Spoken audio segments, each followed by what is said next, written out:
Where are we headed? Reports of a lynch mob wanting to lynch all the passengers of Jewish origin from Tel Aviv to an airport in Russia at Dagestan. And I'm going to show you this video where you can see people wanting to, they're trying to fight with the security forces. They've actually gone to the tarmac to try and, identify those Jew passengers, and they want to lynch them. Have people lost their mind? Calm down, guys. What has happened is horrible, and for every one of you to cover it up is even worse. I think many governments are just thinking that this is, hot blood and it will wash over. I'm afraid it will not. Stern action needs to be taken. I'm also going to show you the anguished call of a mother who's missing both her children.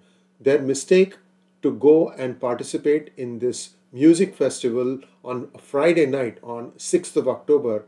Funnily enough, it was called Festival of Unity. It's so ironic that the following day, the mayhem that has happened there. Over 300 killed, and perhaps many more still injured and missing. Just watch this anguished mother's speech. And she delivered it at the United Nations. And still, what does the United Nations do? Shame on you, United Nations. You have completely lost your relevance in this new world. I mean, we are really, really pathetic. That's all I can say. Please watch these two videos till the end, because you need to understand this could be you. This could be me. We have to stand up and exhort our governments to do the right thing. Why aren't the governments, first of all, regulating who can go and protest in campuses, for example? Only the students should be allowed to protest. Or maybe if the faculty or others associated with the university feel strongly, do protest. But not outsiders. And on any procession, and if they are trying to take over the street and do namaz, no, this is not on.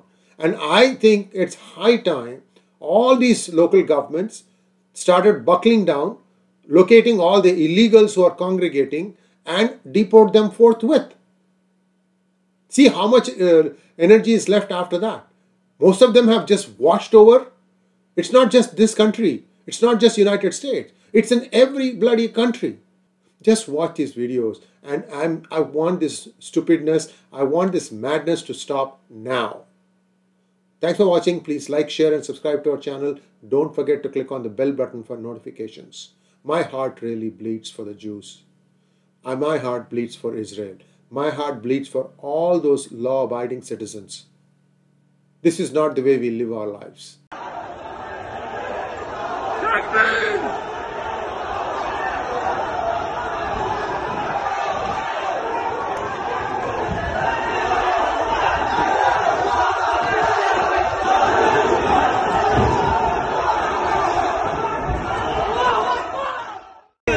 Я не знаю узбекский, я родился уже в Смоленске.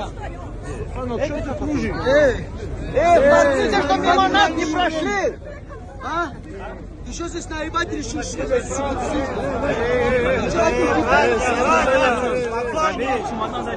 Паспорт у меня. My name is Rachel, and I am the mother of 𝗤𝗪 𝗠𝗫. He's my eldest child and my only son. The last time I saw Hirsch was on Friday night, October 6th. We are Americans and Israeli, and we live in Jerusalem with Hirsch and our two daughters.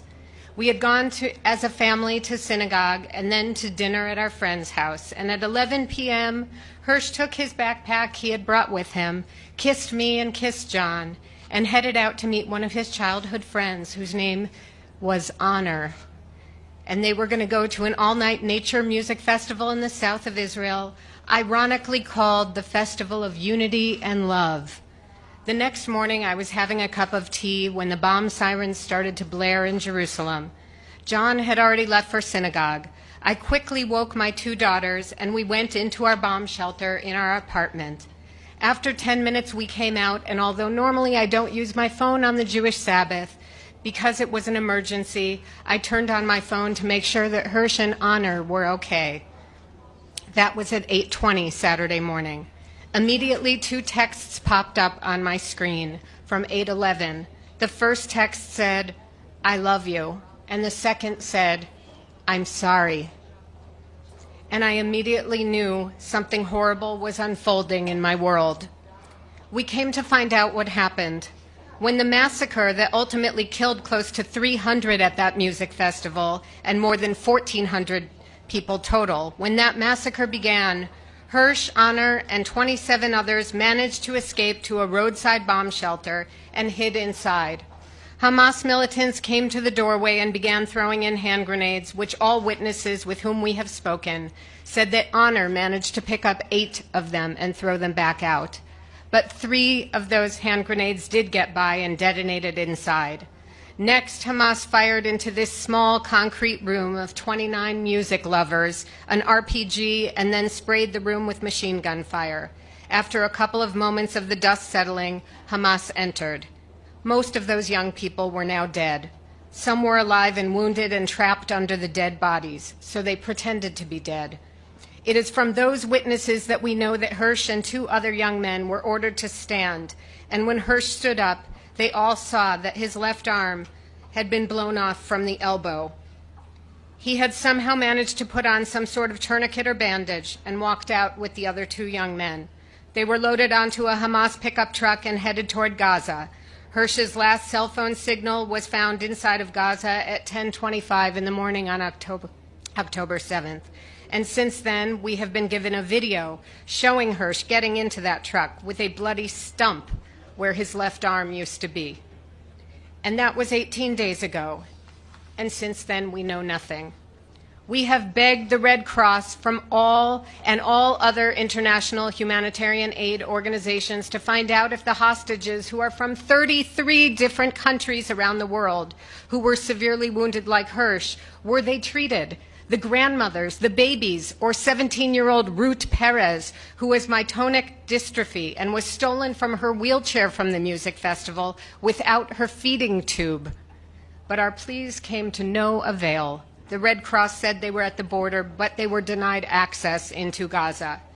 So here I live, in a different universe than all of you. You are right there. We seem like we live in the same place, but I, like all of the mothers and all of the fathers and wives and husbands and children and brothers and sisters and loved ones of the stolen, we all actually live on a different planet.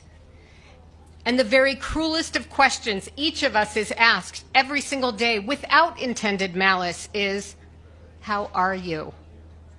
Well, picture your own mother, and then picture her being told there are only 2 options.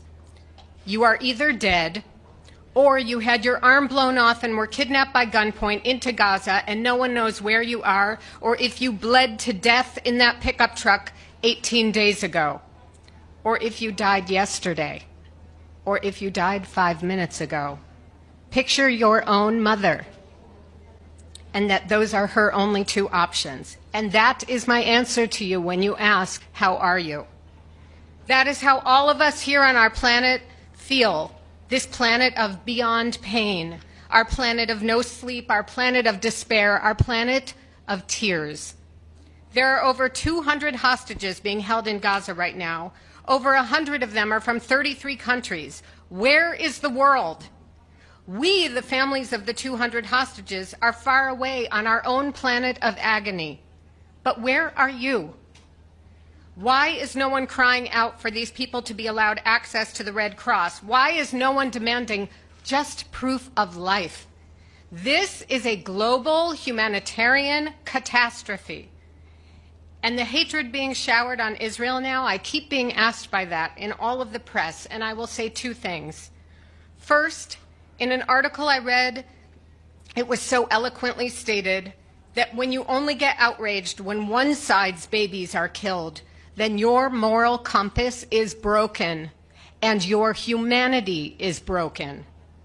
And therefore, in your quiet moments alone, all of us everywhere on planet Earth need to really ask ourselves, do I aspire to be human, or am I swept up in the enticing and delicious world of hatred? This is not a phenomenon unique to Israel or Gaza. This is everywhere on our planet. I understand that hatred of the other, whoever we decide that other is seductive, sensuous, and most importantly, It's easy. Hatred is easy. But hatred is not actually helpful, nor is it constructive. Second, I know that Israel is being cautious, not just because Israel knows there are 200 hostages who were stolen into Gaza on October 7th, but also because Israel knows there are 2 million Palestinian civilians who are trapped in Gaza. And this is why Israel gives warnings to civilians in Gaza to relocate before they strike. But there were no warnings given to the women, the children, the elderly, the music lovers, and the babies on October 7th before the intentional massacres on innocent lives. We all know that war and conflict always ends up hurting the innocent. And that is why war is so brutal. And it is why it's so very devastating. We see that everywhere in our world and everywhere in the history of our world. And a competition of pain, there is never a winner. One thing gave me a whisper of hope from all of the horror on October 7th, because one of the witnesses with whom I spoke told me that when the rocket fire first began and all of those young music-loving hippies went running into the bomb shelter, there was a Bedouin man who was a guard at the kibbutz across the street, and he ran into that same shelter for cover. And as Hamas closed in on the bomb shelter, the man told the young people, "Shh, stay quiet. Let me go talk to them." And he went outside and he said in Arabic, "I'm a Muslim. Everyone inside is my family. We are Muslim. You don't have to search in there." He tried to save them. He could have just said, "I'm a Muslim," and just saved himself. But he tried to do the right thing even though it was terrifying and even though it required unimaginable courage. He was brutally beaten, and the witnesses do not know what his fate was. But I take comfort for a fleeting moment, knowing that there was someone trying to do the right thing when everything in the universe had been turned upside down. We human beings have been blessed with the gifts of intellect, creativity, insight, and perception. Why are we not using it to solve global conflicts all over the world? Because doing this is hard, and it takes fortitude, imagination, grit, risk, and hope. So instead, we opt for hatred, because hatred is so comfortable, so familiar, and so very, very easy. I implore world leaders, both seen and unseen, who have been working tirelessly to get all the hostages free. I beseech you on behalf of all people everywhere to remain steadfast, determined, and tenacious, and may God be with you, because the time is running out to save them. The time is running out to save all of us.